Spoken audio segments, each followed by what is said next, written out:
Welcome to a short episode of Video Car Review, our international branch of Ausfahrt TV, and as always, I'm your host, Mr. Z. Well, we already did a review on the Volvo XC90. It's linked up on this eye next to our logo and below in the description text. So if you're looking for an in-depth review of the Volvo XC90, click there or there. This is just an additional clip for all of you who are interested in the plug-in hybrids, the Volvo XC90 T8, because back then we had the diesel engine, the big diesel engine with 235 horses. They have a small one with 190 horses, and they have two petrol engines, a small one with 254 horses and a big one with 320 horses. But this short clip is only about the T8. So the Volvo XC90 T8 is a plug-in hybrid. Under the hood in the front we got the petrol engine from the T6, a 2-liter 4-cylinder with 320 horses. On the rear axles, however, we got an electric engine with 87 horses, and together we have a system power of 407 horsepower.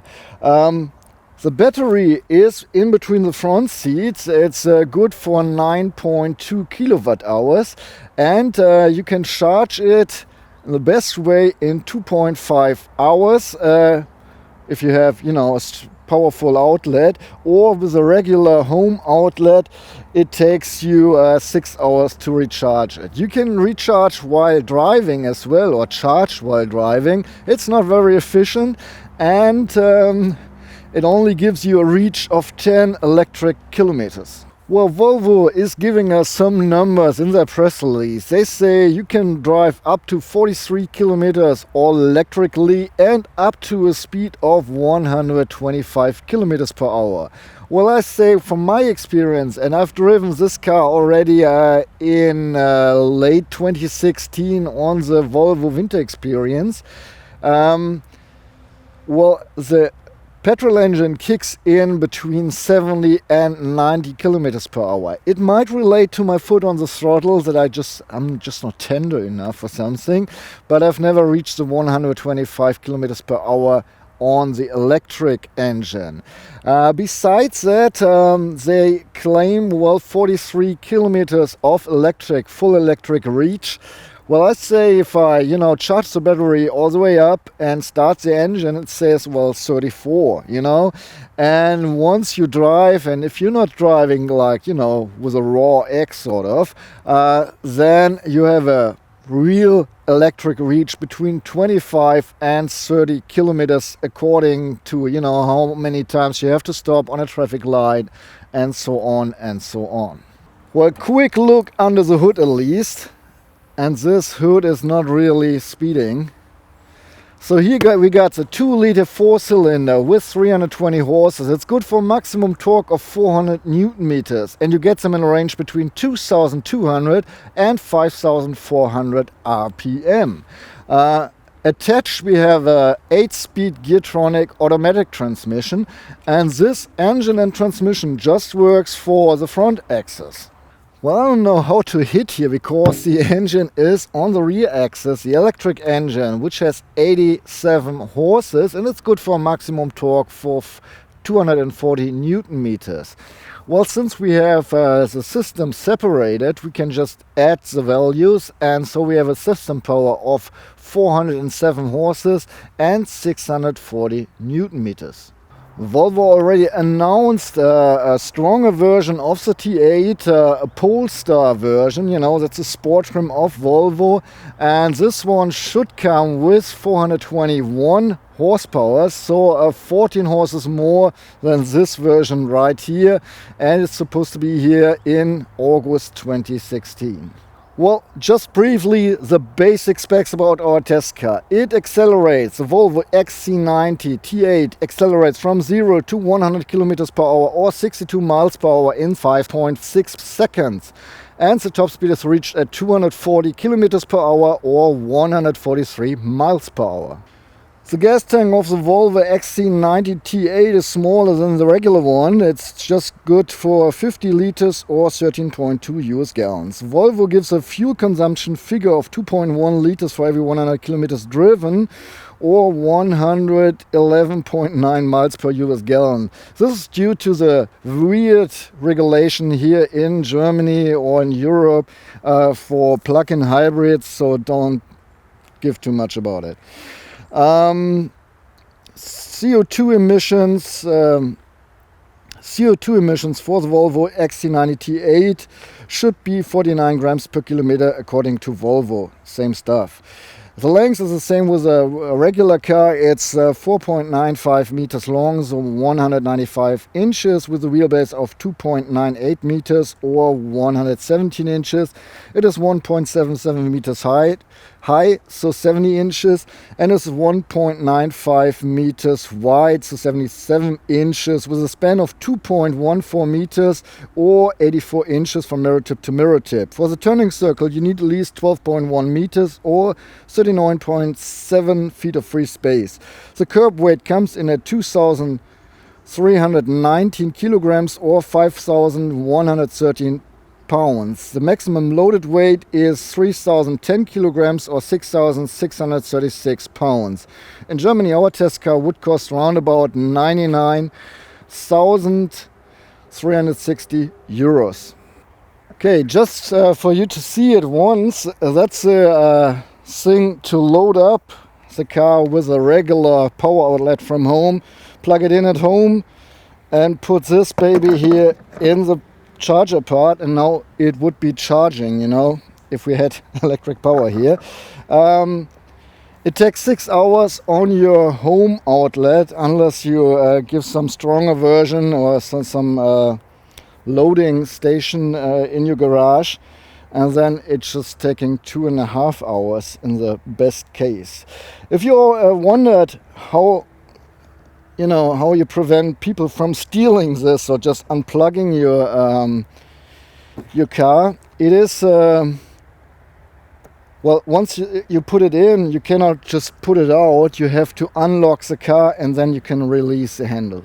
Alright guys, I'm sitting inside, not really any changes here compared to the regular model, except we got a different stick here for choosing the driving programs. It looks a little bit neater, it's illuminated by night, and yeah, I like it kind of, you know.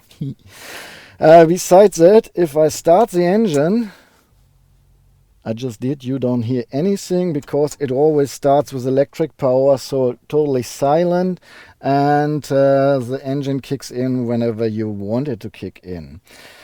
Okay, I will show you a little bit of differences here from the cockpit. So let me fire it up real quick, the engine. So now the engine is on. We have different skins here for the virtual cockpit, but it doesn't matter too much. First of all, you see two terms, reach electrically and reach petrol engine. So this is gas for the petrol, how much petrol is still left, and this is for the electric power. And now the driving modes, if I press the driving modes, I get a screen here and I can choose the different driving modes, and hybrid is new, of course, because the other one don't have a hybrid system. Besides that, if I've chosen hybrid, I can swipe to the side and can say charge, either charge or hold or disable it. So if I put this, now we are normal, now I put charge on, and you see here's the slog, so it will charge up to this point. Otherwise, if you're on hold, you put it on hold, then the scale moves a little bit and you keep this much of battery power for yourself. But as far as I have seen it, you cannot, hold the complete power or charge it fully up. So that's the point. And besides that, there's one more thing. We got Apple CarPlay now integrated in the Volvo. I'm not sure if we had this before, and I didn't look it up. So here it is, Apple CarPlay. And what is missing is the Volvo button. most cars have here, you know, the manufacturer's button to get back to the system, but because of the Volvo system, you know, with its spaces here, you don't need this, because, you know, you just click it away if you don't need it anymore. That's pretty neat. Okay, the neat thing about driving this car, it starts all electrically, so it's really silent, right? Still electrically, and I could even say the driving program pure, so I'm forcing to go the car to stay on electric as long as possible. So 60 kilometers per hour still going electric, 70, 75, 80, and now the engine has kicked in, I guess. So this is really nice. You know, especially if you start in your neighborhood and you want to, you know, don't wake anyone up. Driving electrically is really sweet. But I'm going back to hybrid now because my battery is empty anyway. Just 2 kilometers of reach. And so, alright, on the Autobahn in hybrid mode, pushing the throttle starting at 100, 110, 120, 130, 140. So this car is actually pretty quick. I mean, accelerating from 0 to 100 kilometers per hour in 6.5 seconds. That's not bad, especially for an SUV with 2.3 tons, you know, without anything else. I think that's pretty okay. By the way, talking about fuel consumption, we've driven the car now around about 800 kilometers here. And we have an average fuel consumption of 10.8, 10.9 liters. And, you know, well, the regular T6 has an average fuel consumption, according to Volvo, of 8 liters if you drive it really carefully, you know, and so on. When you start taking longer trips with this car, you know, since the battery is pretty small, you can go use 30, 35, maybe even 40 kilometers with recharging while driving electrically, but the rest you have to take the petrol engine. And the petrol engine is kind of thirsty, you know. I mean, it's not taking any fuel now. I'm going electrically. But if I'm not going electrically, that's the screen we're using here. So just for driving around here to my spot for filming and so on, I have an average fuel consumption of 12.4 liters. And that's, well, not too, that's quite a bit.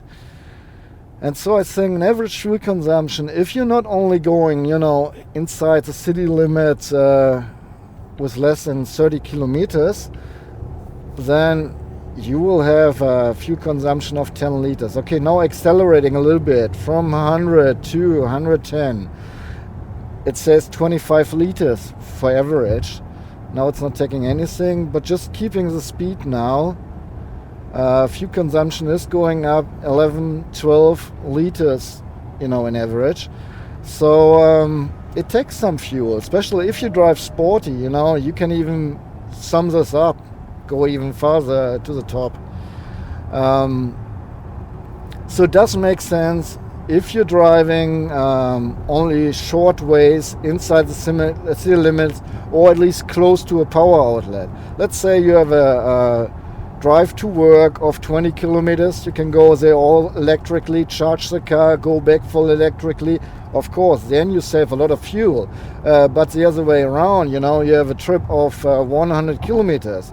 So if you're driving really efficiently, you might make like 30, 40 kilometers even electrically, but then, you know, the rest you have to use the petrol engine, and the petrol engine is thirsty, period. So I think an average fuel consumption of 10 to 12 liters, even for the plug-in hybrid, is normal once you drive this car on longer trips. And especially if you drive, you know, a little bit faster, then it just sucks the fuel, you know. So keeping the car, oh, this is 100. Now it's sailing, it's coasting, but keeping the speed, you know, an average fuel consumption around 10 liters is normal. Oh, one more thing. I barely remember my previous test from September 2015 that I didn't like the lane keeping assist or the lane keeping aid too much. They improved it, I guess, because it was not disturbing me at any point. Most of the times I used it, so they seemed to get a little update. Okay, just a short sum up. Between the T6 and the T8 in Germany, we have a difference of 18,000 euros. That's a lot of money, and even if you drive really efficient, even if you know, do most of the way with electric power, I think there's no way that you know, save this money while driving. No, not a way. So I think plug-in hybrids nowadays, you know, my opinion, they're for people who have a lot of money and who are willing to do something good for Mother Nature. If you use this car while running errands, you know, and most of the time you're in the city, it might make sense, you know, especially if you're using green power to charge the car, then you're doing something good. You have you know, run your errands in a radius of 30 kilometers, then you hardly waste any gas, and this might be a really good idea. Otherwise, you know, the electric power is gone by, well, just way too fast, you know. And so I think in the future, when the battery development gets farther on, that the batteries we have now will have double the power, you know, and you can double your reach, then it's getting interesting, even tripling your reach. That would be awesome, you know. Then it will make sense. But right now, I think it's more a good idea, you know. Yeah, a good idea. Especially if you really need all-wheel drive. You have to keep in mind, if the battery is empty, you know, the rear wheels are not really spinning by the electric engine because of the lack of power. Okay, that's it. If you have any remarks, I'm looking forward to your comments in the comments field. And if you liked it, please give me a thumb up. My name is Mr. Z, well actually Jan, but I call myself Mr. Z because my English is kind of weird. I hope you enjoyed the show anyway. Give me a thumb up and tune back in next time. So long and goodbye.